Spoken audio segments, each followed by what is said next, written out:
చూస్తున్నాం ఓరియన్ విలాస్ నుంచి నందీనగర్ వెళ్ళి నందీనగర్ ఇంటి దగ్గర నుంచి ఏసీబీ ఆఫీస్కి బయలుదేరారు మాజీ మంత్రి కేటీఆర్. ఈ కార్ రేసింగ్కి సంబంధించినటువంటి విచారణ ఏసీబీ ఆఫీస్కి వెళ్ళి విచారణ హాజరవడానికి ఆయన బయలుదేరడం జరిగింది. ఈ నేపథ్యంలో హైదరాబాద్ సిటీ పోలీస్ భారీ స్థాయిలో బలగాలను మోహరించారు ఏసీబీ ఆఫీస్ వద్ద. అలాగే ట్రాఫిక్ ఆంక్షలు కూడా విధించారు. బంజారా హిల్స్ వైపు ఏసీబీ ఆఫీస్ ఎటువైపు ఉందో అటు సైడ్ కూడా సామాన్యులనే కాదు ఎవరిని కూడా అటువైపు అనుమతి ఇవ్వద్దు అని చెప్పి కూడా చెప్పడం జరిగింది. అలాగే మీడియాకి కూడా కొన్ని సూచనలు చేశారు. మీడియా కూడా సంయమనంతో ఉండాలి, ఎక్కడ ఇష్టారీతిన ముందుకు వచ్చేటువంటి ప్రయత్నం దయచేసి చేయొద్దు, ఎందుకంటే మళ్ళీ తొక్కిసలాట జరిగేటువంటి అవకాశం ఉంటుంది. బీఆర్ఎస్ నేతలు కనుక అక్కడికి భారీ స్థాయిలో వస్తే కనుక సెక్యూరిటీ కూడా ఇష్యూ అవుతుంది. దాంతో మీడియా కూడా కాస్త సంయమనంతో ఉండాలి అంటూ పోలీసులు సమాచారం అందించారు.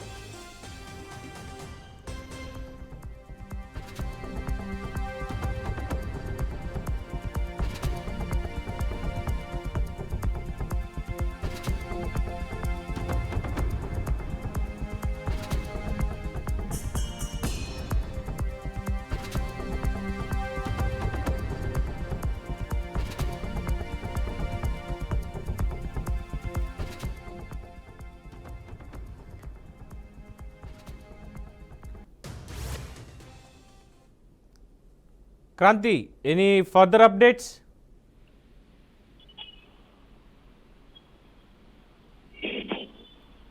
క్రాంతి చెప్పండి.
ఇక ఈ కేసు పూర్వాపరాల గురించి ఒకసారి మళ్ళీ గుర్తు చేసుకుంటే, ఏసీబీ నమోదు చేసిన కేసులో మాజీ మంత్రి కేటీఆర్ ప్రధాన నిందితుడిగా ఉన్నారు. గత నెల 19న ముందు ఏసీబీ ఎఫ్ఐఆర్ నమోదు చేయగానే వెంటనే ఎన్ఫోర్స్మెంట్ డైరెక్టరేట్ కూడా రంగంలోకి దిగింది. పోలీసుల ఎఫ్ఐఆర్ ఆధారంగా మరుసటి రోజే ఈడీ కూడా కేసు ఇన్ఫర్మేషన్ రిపోర్ట్ నమోదు చేసింది. ఈడీ తక్షణ స్పందన మీద రాజకీయ వర్గాల్లో సైతం చాలా ఆసక్తిగా ఉన్న చర్చ జరిగింది. కేటీఆర్ని నెల 7న విచారణకు రావాలి అంటూ గత నెల 28నే ఈడీ సమన్లు జారీ చేయగా, అంతకు ఒకరోజు ముందే తమ ఎదుట విచారణకి హాజరు కావాలి అంటూ ఏసీబీ ఈ నెల 3వ తేదీన నోటీస్ ఇచ్చింది. ఏసీబీ నోటీస్ మేరకు సోమవారం విచారణకి వెళ్లేందుకు కేటీఆర్ నిర్ణయించుకున్నారు.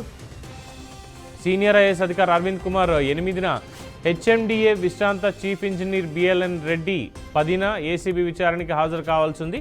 బిఎల్ఎన్ రెడ్డిని 8న, అరవింద్ కుమార్ను 9న ఈడీ విచారించబోతున్నారనేది కూడా తెలుస్తోంది. మొత్తానికి హైదరాబాద్లో ఈ ఫార్ములా ఈ రేస్ నిర్వహణకు సంబంధించి యూకేకు చెందిన ఫార్ములా ఈ ఆపరేషన్స్ ఎఫ్ఈఓకు సుమారు 45.71 కోట్లను తెలంగాణ మున్సిపల్ శాఖ తరఫున హెచ్ఎండిఏ చెల్లించింది. ఈ చెల్లింపుల్లో ఉల్లంఘనలు జరిగాయంటూ ఇటీవల ఎంఏయుడి ముఖ్య కార్యదర్శి దానకిషోర్ ఏసీబీకి ఫిర్యాదు సైతం చేశారు. ఫైనాన్స్ ఆమోదం పొందకుండానే హెచ్ఎండిఏ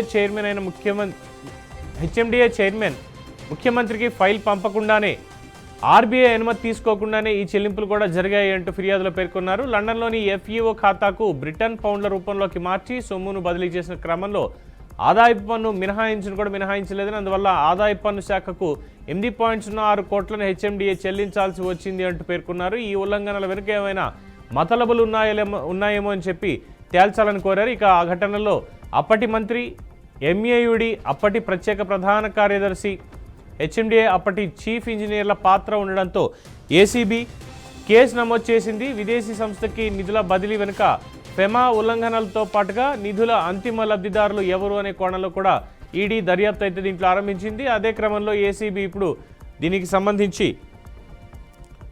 విచారణకి కేటీఆర్ని రమ్మనడం, ఆయన విచారణకి హాజరు కావడానికి వెళ్ళడం అనేది మనం చూస్తున్నాం. అలాగే వెళ్ళడానికి ముందు అనేక మంది మాజీ మంత్రుల్ని, ఎమ్మెల్యేలని, పార్టీ పెద్దల్ని కూడా ఆయన కలవడం అనేది జరిగింది. ఆయన నివాసం ఉంటున్న ఓరియన్ విలాస్ నుంచి నందినగర్లోని కేసీఆర్ ఇంటికి వెళ్ళి అక్కడి నుంచి ఏసీబీ ఆఫీస్కి ఆయన బయలుదేరి వెళ్ళారు. మరి కాసేపట్లో చేరబోతున్నారు. అలాగే ఈ నేపథ్యంలోనే భారీ ఎత్తున కార్యకర్తలు, నేతలు కూడా గుమిగూడుతున్నారు. బంజారాహిల్స్లో ఉన్నటువంటి ఏసీబీ ఆఫీస్ దరిదాపుల్లో పోలీసులు కూడా భారీ బందోబస్తుని ఏర్పాటు చేశారు. ఎవరి నుంచి ఎటువంటి అడ్డు లేకుండా. మరి మొత్తానికి కేటీఆర్ ఈ కేసులో విచారణ తర్వాత ఈరోజు అరెస్ట్ అయ్యేటువంటి అవకాశం ఉందా, లేదు మళ్ళీ విచారణకు పిలిచేటువంటి అవకాశం ఉందా అనేది కూడా ప్రస్తుతం సస్పెన్స్గా మారింది. అలాగే హైకోర్టులో ఉన్నటువంటి క్వాష్ పిటిషన్ అది కూడా ఎప్పుడు విచారణకు వస్తుంది అనేది వెయిట్ చేస్తూ ఉన్నారు. మొత్తానికి ఏసీబీ విచారణ ఈరోజు, రేపు ఎన్ఫోర్స్మెంట్ డైరెక్టరేట్ విచారణను కూడా కేటీఆర్ ఎదుర్కోవాల్సినటువంటి సందర్భం ప్రస్తుతానికి ఏర్పడింది అనేది తెలుస్తున్నటువంటి అంశం.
సో కేటీఆర్ ఏసీబీ విచారణకు సంబంధించినటువంటి బ్రేకింగ్ సమాచారం చూస్తున్నాం. ఫార్ములా ఈ రేస్కి సంబంధించినటువంటి దాంట్లో ఏసీబీ నమోదు చేసినటువంటి కేసులో ఈరోజు ఆయన విచారణ చేయబోతున్నారు. అలాగే ఆయన కూడా విచారణకి సహకరించడానికే ఏసీబీ ఆఫీస్కి బయలుదేరారు.